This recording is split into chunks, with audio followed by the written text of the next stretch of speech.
Before we get started, you're going to want to go ahead and get Adobe Color pulled up. You can simply find it by searching in Google or your search engine of choice for Adobe Color, and then click on what should be the first link, color.adobe.com, and it's going to take you to a screen that looks like this.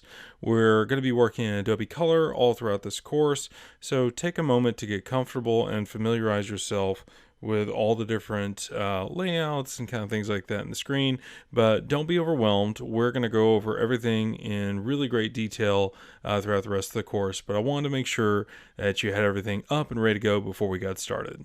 We're going to be going over color theory and Adobe Color. And what we're going to start off talking about is just kind of tiptoeing into the basics. We're going to go into what all the different colors mean and kind of how they all get blended together. And, you know, what does monochromatic mean? What does complementary mean? What do the different colors make people feel and how they all mix together?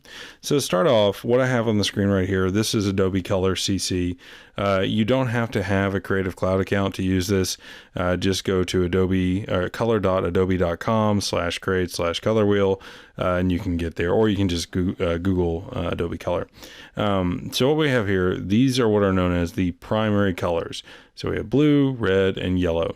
And the primary colors are the base colors for every color that we know. Any combination of these is going to create any color in existence. That's why they're called the primary colors. After the primary colors, we move on to what's known as the secondary colors. And that's where you're going to find like your greens, your oranges, and your purples.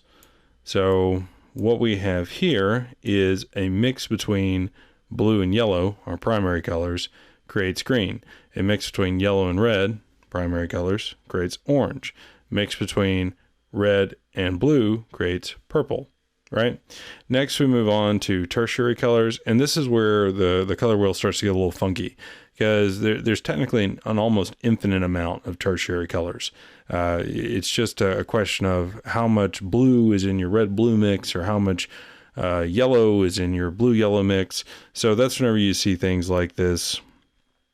And if you look right here, this kind of weird goldy paley green, or over here we go to say like kind of like a little bit of a turquoisey color, and then down here we have more of like a rust color.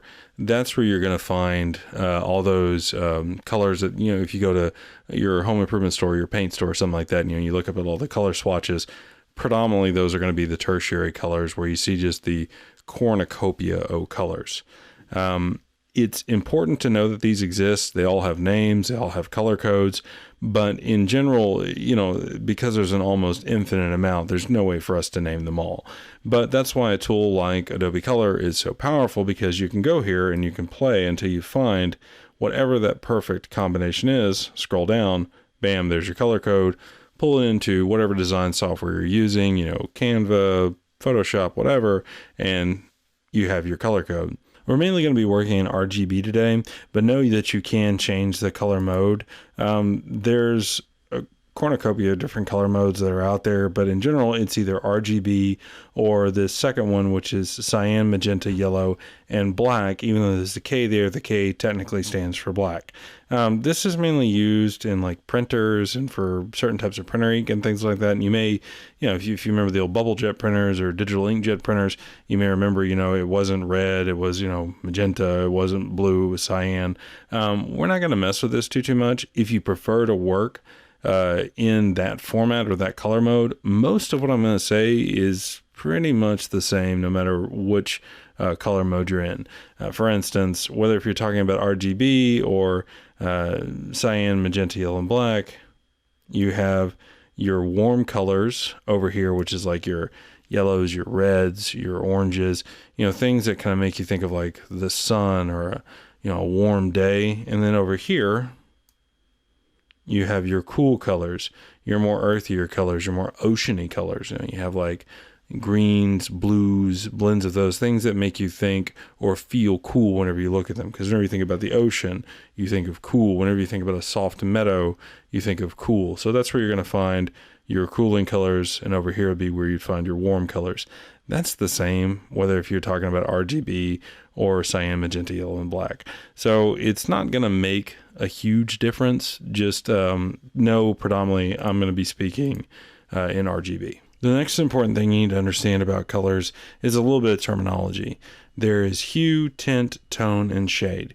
So hue is the color itself, i.e. if I'm referring to the color blue, the hue is blue, right? Same thing for red, same thing for yellow, or even going into the secondary and tertiary colors.